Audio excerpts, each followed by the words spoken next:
Presenting the classics of Sam P. Chaladurai. Sam P. Chaladurai அவர்களின் போதனை களஞ்சியத்திலிருந்து.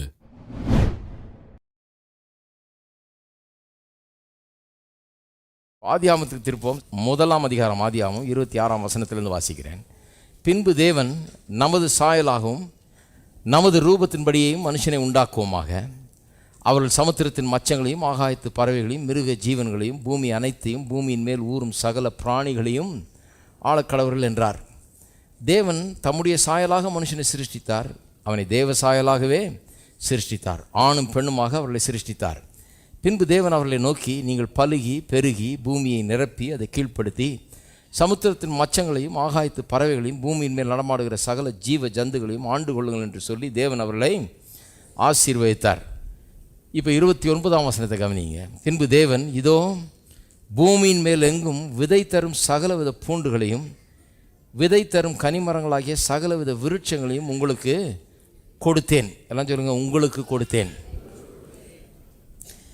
அவைகள் உங்களுக்கு ஆகாரமாக இருக்க கடவுது. அதையும் சொல்லுவோம், அவைகள் உங்களுக்கு ஆகாரமாக இருக்க கடவுது. அதாவது எல்லாத்தையும் உங்களுக்கு கொடுத்தேன். எதை கொடுத்தேன்? விதை தரும் கனிமரங்கள் சகலவித விருட்சங்களையும் உங்களுக்கு சகலவித பூண்டுகளையும் உங்களுக்கு கொடுத்தேன். அதாவது அவங்களுடைய ப்ரொவிஷனை பற்றி பேசுகிறார். அவங்களுக்கு வேண்டிய ஆகாரத்தை பற்றி, சாப்பிட்றத பற்றி பேசுகிறார். எங்கேருந்து சாப்பிடுவாங்க, எப்படி இருப்பாங்கங்கிறத பற்றி பேசுகிறார். பூண்டுகள், கனிகள், சகலவித விருட்சங்கள் உங்களுக்கு கொடுத்துருக்குறேன். அதுலேயும் விதைகள் உள்ள மரங்களை உங்களுக்கு விதை தரும் கனிமரங்களாகிய சகலவித விருட்சங்களை உங்களுக்கு கொடுத்தேன்றார். அப்போன்னா மரம் காலியாக ஆக இன்னும் கொஞ்சம் மரம் வேணும்னா இன்னும் உண்டாக்கலாம். ஏன்னா விதை அதில் இருக்குது. கொண்டு போய் விதைச்சா போதும், நல்லா விளையும். அதுவும் மனுஷன் பாவத்தில் விழுகிறதுக்கு முன்னால் விளையிறதுங்கிறது ஒரு பிரச்சனையே கிடையாது. கொண்டு போய் விதைச்சா போதும், விதைச்சதெல்லாம் நல்லா விளையும். விளையுமா விளையாதா, அரைகுறையாக விளையுமா அப்படின்ற பிரச்சனையெல்லாம் கிடையாது. அதெல்லாம் இப்போ வந்தது, பாவத்துக்கு அப்புறம் வந்தது. ஆகவே கர்த்தர் சொல்கிறாரு, எல்லாத்தையும் உங்களுக்கு கொடுத்தேன், இவைகளெல்லாம் உங்களுக்கு ஆகாரமாக இருக்க கடவுது. அந்த ஆகாரமாக இருக்க கடவுதுங்கிற இடத்துல இவைகளெல்லாம் உங்களுக்கு ப்ரொவிஷனாக இருக்க கடவுது அப்படின்னு சொன்னீங்கன்னா இன்னும் கொஞ்சம் நல்லா விளங்கும். எதை சொல்ல வர்றேன்னா, கடவுள் மனுஷனை உண்டாக்கின உடனேயே அவன்கிட்ட பேசுகிற வார்த்தைகள் இவர்கள். மனுஷனை உண்டாக்க உடனே அவனை ஆசீர்வச்சு என்ன சொல்கிறாரு? பலுகி பெருகி பூமியை நிரப்பி எல்லாத்தையும் கீழ்ப்படுத்தி ஆண்டுகள்னு சொல்லிட்டு உடனே அடுத்த ஸ்டெப் அவருக்கு தெரியும் சாப்பாட்டுக்கு என்னன்னு கேட்பான்னு. அதனால் அடுத்த ஸ்டெப்பே சொல்கிறாரு, அடுத்த அடியே சொல்கிறாரு. என்ன சொல்கிறாரு? இவைகளெல்லாம் உனக்கு கொடுத்தேன். நான் வாயை திறந்து எங்கேருந்து வரும்னு கேட்குறதுக்கு முன்னாடியே இவர் சொல்கிறாரு, இவைகளெல்லாம் உனக்கு கொடுத்தேன், இவைகளெல்லாம் உனக்கு ஆகாரமாய் இருக்க கடவுது. ப்ரொவிஷனை கடவுள் கொடுக்குறார். மனுஷனுக்கு ப்ரொவிஷனை கடவுள் உண்டு பண்ணுகிறார். அது மனுஷனுடைய வேலை இல்லை, ப்ரொவிஷனை உண்டு பண்ணுறது. அது கடவுளுடைய வேலையாக தான் இருந்தது. அது இல்லை, காட் சப்ளைட் த ப்ரொவிஷன். கடவுள் எல்லா தேவைகளையும் கொடுத்தார். அவர்கள் தங்களுடைய ப்ரொவிஷனுக்கான அந்த பாரத்தை அவர்கள் சுமக்க வேண்டியது இல்லாமல் இருந்தது. ப்ரொவிஷனை பற்றி யோசிக்கவே வேண்டியதில்லை. சாப்பாட்டுக்கு என்ன பண்ணுறது, காசுக்கு என்ன பண்ணுறது, அதுக்கு என்ன பண்ணுறது, இதுக்கு என்ன பண்ணுறது, எண்ணத்தை புசிப்போம், எண்ணத்தை குடிப்போம், எண்ணத்தை உடுத்துவோம் என்ற அந்த கவலையெல்லாம் இல்லாமல் இருந்தது. ஏன்னா அந்த பாரத்தை அவர்களிடத்திலிருந்து எடுத்து தன் மேலே போட்டுக்கிட்டார். அவர் சொல்கிறாரு, இவைகளெல்லாம் உனக்கு கொடுத்தேன். அவர் ப்ரொவைடர் ஆகிட்டார். அவர் ப்ரொவைடர் ஆகிட்டு இவங்களுக்கு சொல்கிறாரு, எல்லாத்தையும் கொடுத்துட்டேங்கிறாரு. கொடுத்த பிறகு தான் வேலையை கொடுத்தார். அப்போ அதே என்ன காமிக்குது? வேலை செஞ்சு தான் இதெல்லாம் வரணும்னா, சாப்பாடு வரணும்னா முதல்ல வேலையை கொடுக்கணும், அப்புறம்தான் சாப்பாடை பற்றி பேசணும். ஆனால் கடவுள் முதல்ல என்ன பண்ணிட்டாரு? சாப்பாட்டுக்கு வேண்டிய எல்லா ஏற்பாடையும் பண்ணிட்டு அப்புறம் தான் வேலையை பற்றி பேசுகிறார். 2ஆம் அதிகாரம் 15ஆம் வசனத்தை வாசித்தீங்கன்னா அங்கே தெரியும். தேவனாகிய கர்த்தர் மனுஷனை ஏதேன் தோட்டத்தில் அழைத்து கொண்டு வந்து அதை பண்படுத்தவும் காக்கவும் வைத்தார். ஆகவே முதல்ல வேலை வரல. வேலை எப்போ வந்தது? அப்புறம் தான் வந்தது. முதல்ல என்ன வந்தது? ப்ரொவிஷன் வந்துடுச்சு. வேலை அப்புறம் வந்தது. இது எதை காமிக்குது? வேலையின் மூலமாய் ப்ரொவிஷன் உண்டாக வேணும் என்பது கடவுளுடைய திட்டம் அல்ல. இது உங்களுக்கு ஒருவேளை புரட்சிகரமான ஒரு தாட்டாக தோணலாம், எண்ணமாக தோணலாம். ஆனால் அது அப்படி தான், வேதவசனம் அப்படி தான் போதிக்கிறேன். என்ன பண்ணுறது? நான் பைபிள் பிடிச்சிறேன். நீங்கள் நினச்சதை நான் சொல்ல முடியாது. பைபிளில் என்ன எழுதியிருக்கோ அதுதான் சொல்ல முடியும். வேலையின் மூலமாக நமக்கு ப்ரொவிஷன் உண்டாக வேணும் என்பது கடவுளுடைய திட்டம் அல்ல. ப்ரொவிஷனை வந்து அவர் கொடுக்கணுங்கிறது தான் அவருடைய திட்டம். வேலை வந்து ப்ரொவிஷனை உண்டாக்கணும் இல்லை, ப்ரொவிஷனை யார் கொடுக்கணும்? அவர் கொடுக்கணும், கர்த்தர் கொடுக்கணுங்கிறது தான் அவருடைய திட்டம். என்ன அற்புதமான ஒரு திட்டம் பாருங்கள். கர்த்தர் நமக்கு ப்ரொவைடராக இருக்க விரும்புகிறார். அவர் ஒரு வைராக்கியம் உள்ள ஒரு தகப்பன் போல. அதாவது அந்த ப்ரொவிஷன் வேலையை வேறு யாரும் கவனிக்கக்கூடாது, தான் கவனிப்பண்றார். நான் பார்த்துக்கிறேன், நான் அதை ஏற்கனவே ஏற்பாடு பண்ணிட்டேங்கிறாரு. பாருங்கள், உங்கள் பிள்ளைகள், எங்கள் அப்பா வருவார், எப்போது எதாவது வாங்கி தருவாருங்க, ஆனால் பக்கத்து வீட்டுக்காரர் ரெகுலராக சாப்பாடு கொடுத்துருவார் அப்படின்னா எவ்வளோ பெரிய ஒரு அவமானம் அது உங்களுக்கு. அதை விரும்ப மாட்டீங்க, எந்த பெற்றோர் அதை விரும்ப மாட்டீங்க. அப்படிப்பட்ட ஒரு நிலையை நம்முடைய கடவுள் விரும்புவார்னு நினைக்கிறீங்களா?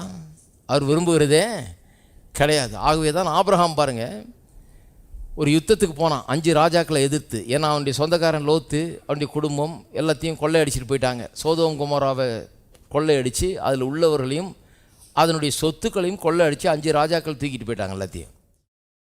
ஆபிரகாம் அதை கேள்விப்பட்டு தன்னுடைய சொந்தக்காரெல்லாம் போயிட்டானேன்னு சொல்லிட்டு, தன்னுடைய சகோதரனுடைய மகன் எல்லாம் குடும்பத்தோடு தூக்கிட்டு போயிட்டாங்களேன்னு சொல்லிட்டு வீட்டில் இருந்த 300 சில்லற பேரை கூட்டிகிட்டு, வேலைக்காரர்களை கூட்டிகிட்டு 5 ராஜாக்களை எதிர்த்து சண்டை போட போனான். போய் யுத்தத்தை கடவுளுடைய தயவினால ஜெயித்து அவர்களை கொள்ளையடித்து அவன்கிட்ட இருக்கிற அவ்வளோ வெள்ளியும் பொண்ணையும் பிடுங்கிக்கிட்டு அவன் கொள்ளை கொண்டு போன ஆட்களையும் சிறைப்பிடித்து கொண்டு போன ஆட்களையும், சோதோம் குமாரிலேருந்து சிறைப்பிடித்து கொண்டு போன ஆட்கள் அவ்வளோ பெரியும் திரும்ப கொண்டு வந்து சேர்த்தான். திரும்ப கொண்டு வந்தோடனே சோதோம் குமாரோடைய ராஜாவுக்கு ரொம்ப சந்தோஷம். அது சொன்னார், ரொம்ப நல்லா வேலை பண்ணீங்க, எங்களுக்கு பெரிய உதவி இது, எங்களுடைய பொருள் எங்களுடைய ஜனம் எல்லாத்தையும் மீட்டு கொண்டாந்துட்டீங்க. இப்போ நீங்கள் என்ன பண்ணுங்கள், பொருளெல்லாம் நீங்கள் எடுத்துங்க. வெள்ளி பொண்ணு அப்படியே குவிச்சு இருக்குதான். 14ஆம் அதிகாரத்தில் ஆதியாகமத்தில் வாசித்து பாருங்கள். அது வெள்ளியும் பொண்ணும் அங்கே குவித்து வைக்கப்பட்டிருக்கிறது. சும்மா 1 கிராம் 2 கிராம் இல்லை, அங்கே அப்படியே குவிச்சு வைக்கப்பட்டிருக்கிறது. அதை காமிச்சு ராஜா சொல்கிறாரு, இதெல்லாம் நீங்கள் எடுத்துங்க, பரவாயில்ல, எல்லா பொருளும் எடுத்துங்க, ஜனங்களை மட்டும் நான் கூப்பிட்டு போகிறேன் அப்படின்றான். அதுக்கு ஆபிரகாம் சொல்லுகிறான், நான் என்னுடைய கரங்களை உன்னதமான தேவனுக்கு நேராக உயர்த்தி விட்டேன். அப்படின்னா என்ன அர்த்தம்? கரத்தை அங்கே உயர்த்திட்டேன். நான் அங்கே உயர்த்திட்டதுனால இந்த கரம் இனிமே இப்படி போகாது. கையேந்தி வாழக்கூடிய ஆள் இல்லை நான். ஏனென்றால் கர்த்தரை நம்பி வாழக்கூடியவனாக என்னை அர்ப்பணித்து விட்டேன். நிறைய பேருக்கு பாருங்கள், இந்த கரத்தை ஏன் உயர்த்துறோன்றது விளங்கலை. சிலர் சொல்கிறாங்க, எங்கள் கோயிலில் நாங்கள் கரத்தை உயர்த்துறதில்லை, இது என்ன உங்கள் கோயிலில் கையெல்லாம் அப்படி உயர்த்திக்கிட்டு அதெல்லாம் என்ன? ஒன்றும் இல்லைங்க. அதை பற்றி ஏன் டென்ஷன் ஆகிறீங்க?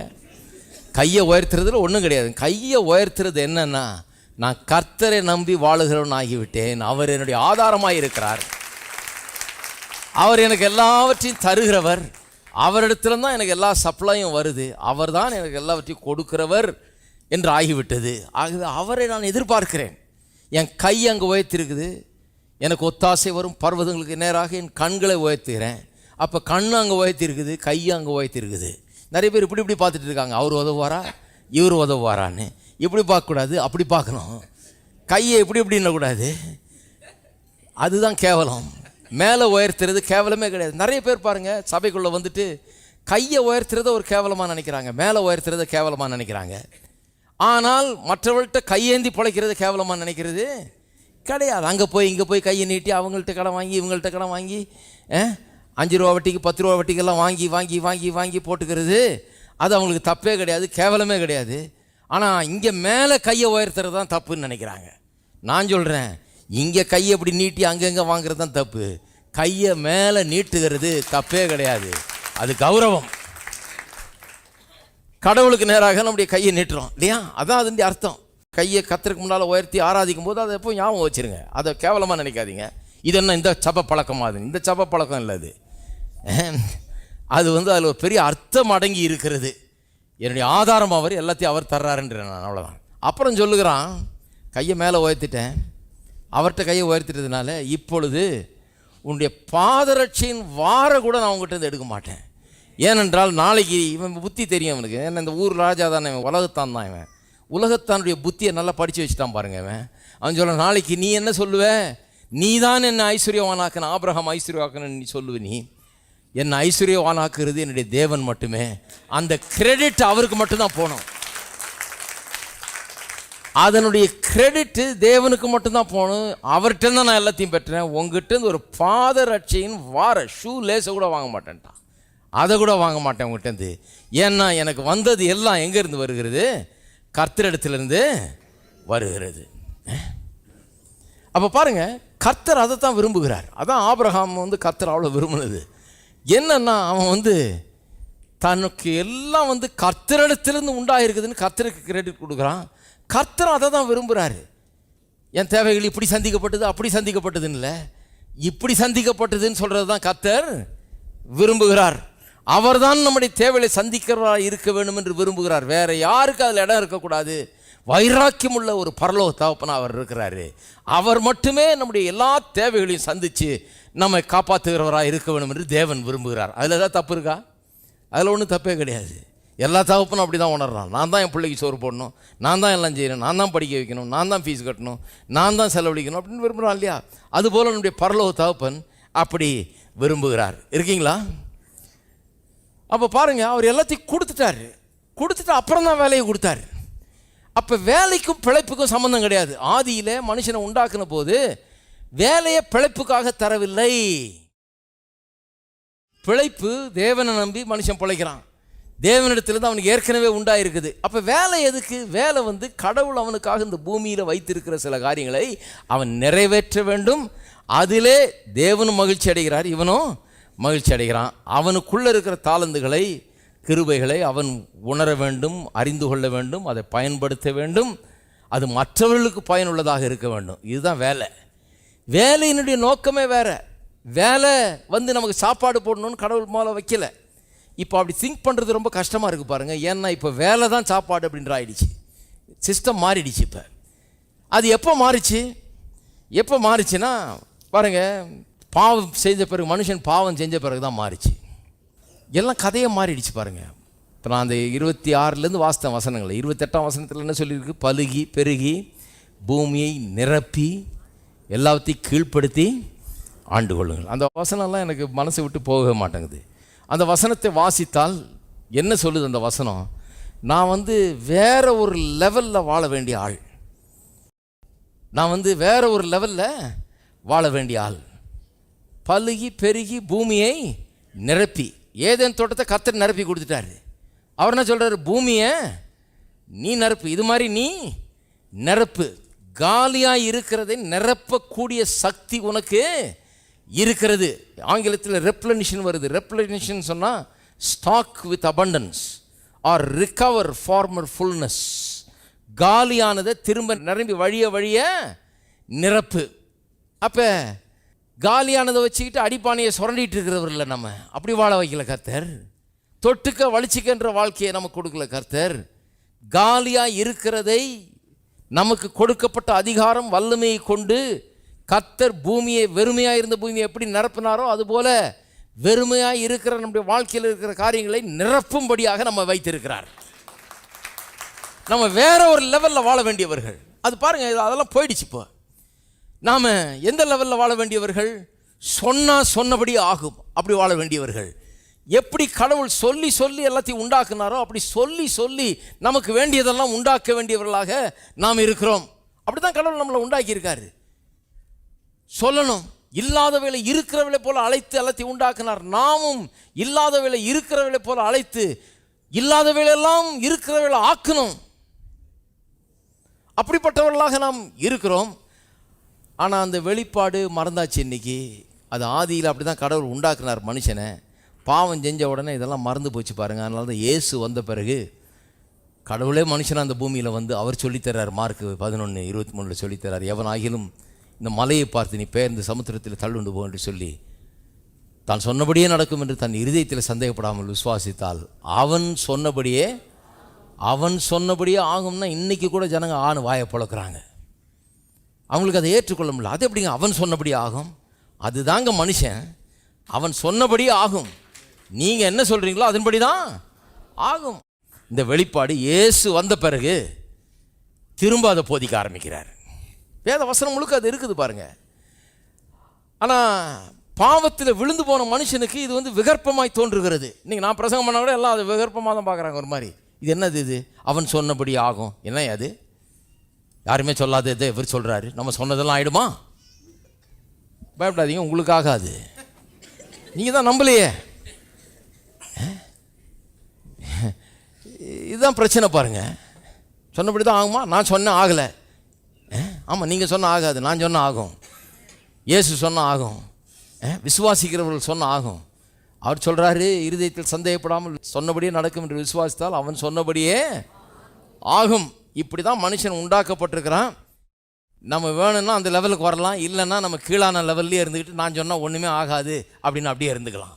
இல்லை, சொல்லியே ஆக வைக்கலாம். நமக்கு என்ன ஆகணுமோ அதை ஆக வைக்கலாம் நம்முடைய வாழ்க்கையில். இதுதான் வாழ்க்கை பாருங்க. அப்போ பாருங்க, நாம் ஒரு வித்தியாசமான லெவலில் வேற ஒரு அளவின்படி வாழும்படியாக உண்டாக்கப்பட்டவர்கள் என்பதை நாம் எண்ணி பார்க்க வேண்டும். ஆனால் பாவம் என்ன பண்ணிச்சு பாருங்க. பாவம் வந்த உடனே 3ஆம் அதிகாரம் பாருங்க. மனுஷன் பாவம் செய்தான். பாவம்னா என்ன? எல்லா மரத்தின் கனியும் புசிக்கலாம், இந்த ஒரு மரத்தின் கனியை மட்டும் புசிக்க வேணான்னு சொல்லியிருந்தார். இதை ஆதாம்கிட்ட சொன்னார் கடவுள், ஏவாள்கிட்ட சொல்லலை. ஏவாள்கிட்ட சொல்ல வேண்டியது அவள் புருஷனுடைய வேலை. அவன் அதை சரியாக சொல்லலை போல இருக்குது. அவன் எப்படி சொன்னானோ தெரியல, அந்த அம்மாவுக்கு சரியா விளங்கலை. ஆகவே பிசாசு ஒரு நிமிஷத்தில் பேசி அந்த அம்மாவை வஞ்சித்து போட்டான். வஞ்சித்து போட்டு அந்த அம்மா வஞ்சிக்கப்பட்டாள் என்று எழுதியிருக்கிறது. விலக்கப்பட்ட அந்த கனியை புசித்து விட்டாள். புசித்துட்டு தன் புருஷனுக்கும் தர்றா. இவனும் புசிக்கிறான். இவன் வஞ்சிக்கப்படலை. இவனுக்கு தெரியும், கடவுள் டைரெக்டாக இவனுக்கே சொல்லியிருக்காரு இந்த மரத்தின் கனியை புசிக்கக்கூடாதுன்னு. தெரிஞ்சு புசிக்கிறான், அதுதான் பாவம். தெரிஞ்சு புசிச்சான், அதுதான் பாவம். பாவம் வந்த உடனே என்ன ஆச்சு? சாபம் வந்துருச்சு உடனே. 17ஆம் வசனம் பாருங்கள், 3ஆம் அதிகாரம். பின்பு அவர் ஆதாமை நோக்கி, நீ உன் மனைவியின் வார்த்தைக்கு செவி கொடுத்து, நல்லா ஞாபகம் வச்சுக்க பாருங்கள், என்ன ஒரு பாயிண்ட்டுக்கு வர்றீங்க, கரெக்டாக ஃபாலோ பண்ணிட்டே வாங்க. ஏன்னா முதல்ல என்ன சொன்னேன்? ப்ரொவிஷனை முதல்ல கடவுள் கொடுத்துட்டாரு. வேலையை கொடுத்து அது மூலமாக ப்ரொவிஷன் வரும்னு சொல்லியிருக்கலாம். அப்படி சொல்லலை.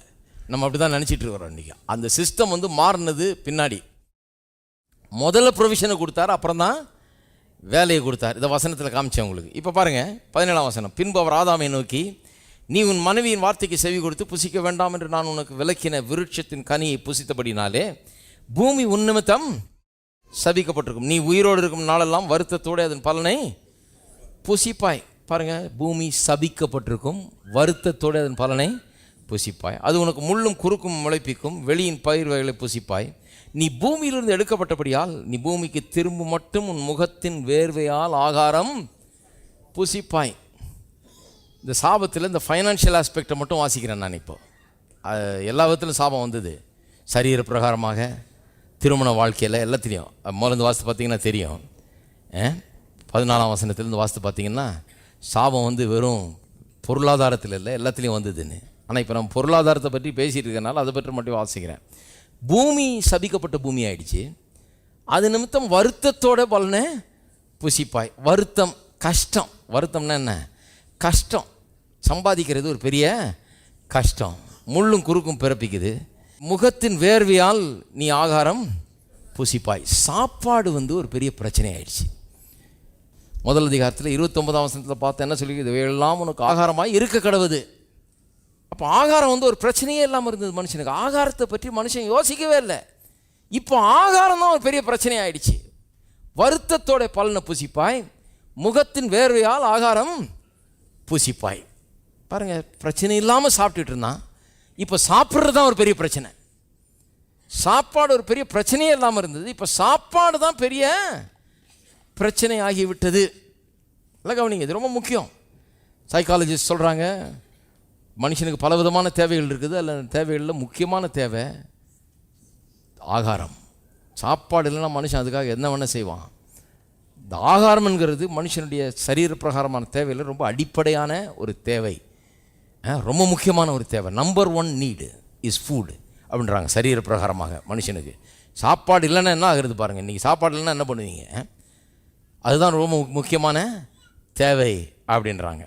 சொல்லிட்டு 24ஆம் வசனம், அவர் மனுஷனை துரத்தி விட்டு, ஏதேன் தோட்டத்திலேருந்து துரத்திடுறாரு. ஜீவ விருட்சத்துக்கு போகும் வழியை காவல் செய்ய ஏதேன் தோட்டத்துக்கு கிழக்கே கேருபீன்களையும் வீசி கொண்டிருக்கிற சுடரொளி பட்டயத்தையும் வைத்தார். உள்ளவன் நுழையாதபடிக்கு, திரும்ப அந்த ஏதேன் தோட்டத்தில் நுழைஞ்சு அங்கே வாழாதபடிக்கு தடை போட்டு விட்டார். வெளியே துரத்திட்டார். இப்போ வெளியே வாழ்க்கை எப்படி இருக்குன்னு நினைக்கிறீங்க? மனுஷனுக்கு வெளியே வந்துட்டான் மனுஷன். ஏதேன் தோட்டத்தில் எல்லாம் அது வேறு, அது ஒரு அருமையான காம்பவுண்டு. அது உள்ள எல்லா விதமான சகலவித கனிதரும் மரங்கள் இருக்குது, ஆகாரமாக புசிக்கிறதுக்கு எல்லாம் ரெடியாக அங்கே இருக்குது. எல்லாம் கொடுக்கப்பட்டிருந்தது அங்கே. இவன் ஒன்றுத்தை பற்றியும் யோசிக்க வேண்டியதில்லை, எதை பற்றியும் ப்ரொவிஷன்ன்ற பாரத்தை இவன் சுமக்க வேண்டியதில்லை. தேவன் அங்கே அவனுக்காக ஏற்படுத்தி வச்சுருந்தார். ரொம்ப சந்தோஷமான வாழ்க்கை, அங்கே ஒரு நல்ல சூழல், அதில் வாழ்ந்தான். தோட்டத்துக்கு வெளியே வந்தோடனே ஒரு ஹாஸ்டைல் என்வாயர்மெண்ட்டுக்கு வந்துட்டான். ஹாஸ்டைல் என்வாயர்மெண்ட்னா எல்லாமே இவனுக்கு எதிராக இருக்கிறது, காடாக வளர்ந்து கிடக்குது. இப்போ இவனுடைய பிரதானமான ஒரு கரிசனை என்ன? சாப்பாட்டுக்கு என்ன பண்ணுவது? தோட்டத்துக்கு வெளியே வந்தோன்னு கொஞ்சம் யோசித்து பாருங்கள், எவ்வளோ துக்ககரமான ஒரு காரியம். வெளியே வந்துட்ட பிறகு மத்தியானம் சாப்பாட்டுக்கு என்ன பண்ணுறது? என் மனைவிக்கு சாப்பாடு வேணுமே. இது வரைக்கும் அவன் யோசித்தது கிடையாது. இது வரைக்கும் எனக்கோ என் மனைவிக்கோ சாப்பாடு வேணும்னு அவன் யோசித்ததே கிடையாது. ஏன்னா இதெல்லாம் உனக்கு ஆகாரமாக இருக்க கிடவுதுன்னு ஆயிரக்கணக்கான மரம் செடி கொடிகளை அங்கே தோட்டத்தில் வச்சு கொடுத்துட்டார் ஆண்டவர். ப்ரொவிஷனை ஏற்படுத்திட்டார். அவன் சாப்பாடை பற்றி எண்ணினதே கிடையாது. இப்பொழுது அவனுடைய பிரதானமான கவலை என்ன ஆயிடுச்சு? எண்ணத்தை புசிப்போம், எண்ணத்தை குடிப்போம், எண்ணத்தை உடுத்துவோம்ங்கிறதான் அவனுடைய பிரதானமான கவலை. மனுஷன் எப்படி இன்னைக்கு இருக்கிற நிலைக்கு வந்தான்றதை பற்றி நான் உங்களுக்கு சொல்கிறேன். அதை ட்ரேஸ் பண்ணுறதுக்காக தான் இவ்வளோ வசனங்கள் வாசித்தேன் நான். இன்றைக்கும் மனுஷருடைய பிரதானமான கவலை என்னவா இருக்குது உலகத்தில்? எண்ணத்தை புசிப்போம், எண்ணத்தை உடுத்துவோம், எண்ணத்தை குடிப்போம். இதுதான் பிரதானமான கவலை. எப்போ வந்தது இது?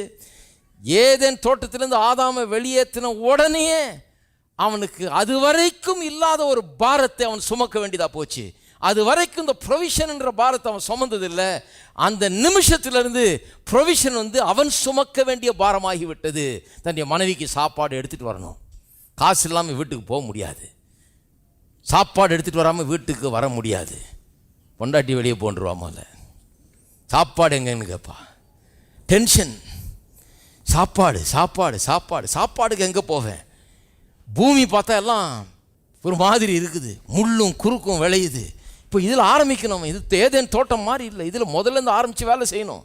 கடினமான உழைப்பு, ரொம்ப கஷ்டப்பட்டு அங்கே எல்லாம் செட்டப் பண்ணி கொடுத்தாரு ஆண்டவர். அவரே ஒரு தோட்டத்தை வச்சு இவனுக்கு கொடுத்தாரு. இப்போ இவன் ஒரு தோட்டத்தை உண்டாக்கணும் முதல்லேருந்து. இப்போ பூமி சபிக்கப்பட்ட பூமியாக மாறிடுச்சு, முள்ளும் குறுக்கும் விளையுது. தோட்டத்தை உண்டாக்குறதுன்றது லேசான காரியம் அல்ல, முளைப்பிக்க பண்ணுவதுன்றது லேசான காரியம் அல்ல. கடினமாய் அவன் உழைத்து சர்வை பண்ணுறதுக்கு, வயிற்றை நிரப்புறதுக்கு படாத பாடுபட்டு நெத்தி வேர்வை சிந்தி ஒருவேளை சாப்பாட்டுக்காக அவ்வளோ கஷ்டப்படணும். அப்போ அவனுடைய நாளெல்லாம் காலையில் எழுந்திரிச்ச உடனே சாப்பாட்டை பற்றி கவலை, ராத்திரி தூங்கும்போது சாப்பாட்டை பற்றி தான் நினைவு. அடுத்த நாளைக்கு நான் என்ன பண்ணுவேன்? சாப்பாடு எப்படி, சாப்பாடு எப்படி? பாருங்கள் எப்படி மனுஷனுடைய வாழ்க்கை மாறிடுச்சு. அதை பற்றி ஒரு நிமிஷம் கூட யோசித்துறாதவன் அன்னைக்கு அவன் வாழ்க்கை மாறிடுச்சு. சாப்பாட்டை பற்றியே கவலை அதே பெரிய கவலையாக மாறி போயிடுச்சு. இருக்கீங்களா? அதுதான் பெரிய கவலையாயிடுச்சு. இயேசு வந்தது எதுக்காக வந்தார்? அந்த சாபத்திலிருந்து நம்மை மீட்டுக்கொள்ளும்படியாக வந்தார். பாவ சாபம் மட்டும் இல்லை, இந்த பொருளாதார சாபம். சாபம்னா அன்றைக்கு ஏதேன் தோட்டத்தில் பாவம் செஞ்சதன் மூலமாக அத்தனை சாபத்திலிருந்து நம்ம மீட்டுக்கொள்ள வந்தார். இந்த சாபம் அதில் அடங்கி இருக்கிறது. அதனால தான் முள் கிரீடம் அவருக்கு வைக்கப்பட்டது. அதுக்கு அடையாளமாக அவர் இந்த முள்ளும் குறுக்கும் பிறப்பிக்கிது அந்த பூமி, அந்த முள்ளை தான் மேலே அவர் ஏற்றுக்கொண்டார். அவருடைய தலை மேலே அது வைக்கப்பட்டது. ஏன்னா அந்த சாபத்தை அவர் தன் மேலே ஏற்றுக்கொண்டார். இனி முள்ளும் குறுக்கும் உனக்கு இல்லை, அது அவருக்கு போயிடுச்சு. சாபம் அவருக்கு போயிடுச்சு. உன்னுடைய பூமி இன்றைக்கு விளைச்சலை கொடுக்கும், உனக்கு ஆசீர்வாதம் உண்டாகுன்னு சொல்கிறதுக்காக தான் அதை அவர் மேலே வச்சாங்க, முள் கிரீடத்தை. அப்போ அந்த சாபத்திலிருந்து நம்ம மீட்டு கொள்ளும்படியாக இயேசு வந்தார். எந்த சாபத்திலிருந்து? இன்னும் சுருக்கமாக சொல்கிறேன் பாருங்கள். நாளெல்லாம் காசை பற்றியும் சாப்பாட்டை பற்றியும், எப்படி வாடகை கொடுப்பேன், எப்படி ஃபீஸு கட்டுவேன், எப்படி துணிமணி வாங்குவேன், எப்படி இதை பண்ணுவேன், எப்படி அதை பண்ணுவேன், காசுக்கு என்ன பண்ணுவேன், சாப்பாட்டுக்கு என்ன பண்ணுவேன், இப்படி இருக்கிற மனுஷனை அந்த சாபத்திலிருந்து விடுவிக்கும்படியாக மறுபடியும் மனுஷனுக்கு அவர் ப்ரொவைடர் ஆகும்படியாக இயேசு வந்தார். எல்லாருக்கும் வழங்குதாப்போ? அதனால தான் இயேசு வந்தோன்னு போதிக்கும் போது என்ன சொல்கிறாரு? எண்ணத்தை புசிப்போம், எண்ணத்தை குடிப்போம், எண்ணத்தை உடுத்துவோம் என்று கவலைப்படாதீர்கள். சரியான நரம்பை தொடுறாரு கரெக்டாக. எங்கே தொட்டால் எங்கே கரெக்டாக உரைக்கும்னு தெரியும் அவருக்கு.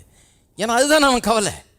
ஏசு பாருங்கள் என்ன ரெலவெண்ட்டாக பிரசங்கம் பண்ணுறாரு. நிறைய பேர் சொல்கிறாங்க பிரசங்கியாருல ரெலவெண்ட்டாகவே பேசுறது இல்லைன்னு.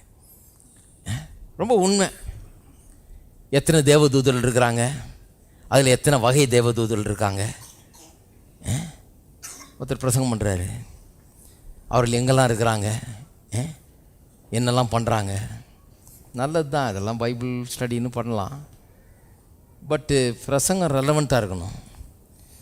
இவர் எவ்வளோ ரெலவெண்ட்டாக பேசுகிறார் பாருங்கள். மலை பிரசங்கத்தில் அவர் சொல்கிறாரு, எண்ணத்தை புசிப்போம், எண்ணத்தை குடிப்போம், எண்ணத்தை உடுத்துவோம் என்பதை குறித்து கவலைப்படாதுங்கன்னு அப்படியே ஒருத்தன் நரம்பையும் தொட்டா மாதிரி இருக்கும். அப்படியே நம்மளை பற்றி தான் பேசுகிறாரு. ஏன்னா அதை பற்றி தானே அவன் கவலை. அவனும் மனுஷன் தானே, எல்லோரும் மனுஷன் தானே, அதை பற்றி தானே கவலைப்பட்டுட்டு இருக்கான்.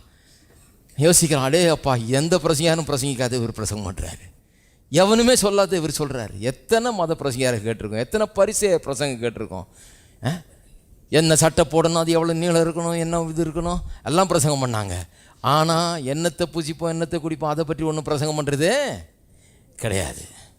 இவர் கரெக்டாக எங்கே தொட்டால் ரெஸ்பான்ஸ் கிடைக்குமோ அங்கே தொடுறாரு கரெக்டாக. கவலைப்படாதிருங்கள். அருமையானவர்களே, அதுதான் கிறிஸ்தவ பிரசங்கம். அதனால தான் நான் செழிப்பை குறித்து அவ்வளோ பிரசங்கம் பண்ணுறேன். அதனால தான் இந்த மாதிரி பிரசங்கங்கள் நிறைய பண்ணுறேன். ஏன்னு சொன்னால் அது ஒரு முக்கியமான இஷ்யூ. மனுஷன் பாவத்தில் விழுந்த உடனே அவனுடைய survival, financial survival, material survival, பொருளாதார வாழ்வுங்கிறது அவனுக்கு ஒரு பிரச்சனையே ஆயிடுச்சு. அது அவனுக்கு இன்றைக்கி தலைவலியாக இருக்குது. காலையிலேருந்து சாயந்தரம் வரைக்கும் இது டென்ஷன் தான் அவனுக்கு. இதனால தான் அவனுக்கு கொதிக்குது ரத்தம், இதனால தான் அவனுக்கு தூக்கம் வரல, இதனால தான் குடும்பத்தில் டென்ஷன், இதனால தான் பிரச்சனை. ஆனால் சபையில் நம்ம எதை பற்றியே பேசுவோம், இதை பற்றி மட்டும் பேச மாட்டோம். பேசுகிறவங்களையும் விட மாட்டோம். அவர் செழிப்பை பற்றி மட்டும்தான் பேசுவார். அதை பற்றி மட்டுமே பேசினாலும் தப்பு இல்லை. நான் சொல்கிறேன், நான் தப்பு இல்லைன்னு சொல்கிறேன். ஏன்னா ஜனங்களுடைய பிரதானமான கரிசனை, அவருடைய உள்ளத்தில் இருக்கிற பாரம் இன்றைக்கு அதுவாக தான் இருக்கிறது. இன்றைக்கு யாராவது அதை மட்டும் பேசிகிட்டே இருந்தால் கூட நான் தப்பு இல்லைன்னு தான் சொல்லுவேன். ஏன்னா அதை பேச பேச பேச ஜனங்க கேட்டுகிட்டே தான் இருப்பாங்க. ஏன்னா ஜனங்களுக்குள்ள அத்தனை கோடி மக்களுக்குள்ளேயும் அதுதான் பிரதான கரிசனையாக இருக்குது. எண்ணத்தை புசிப்போம், எண்ணத்தை குடிப்போம், எண்ணத்தை உடுத்துவோம், தான் பிரச்சனை.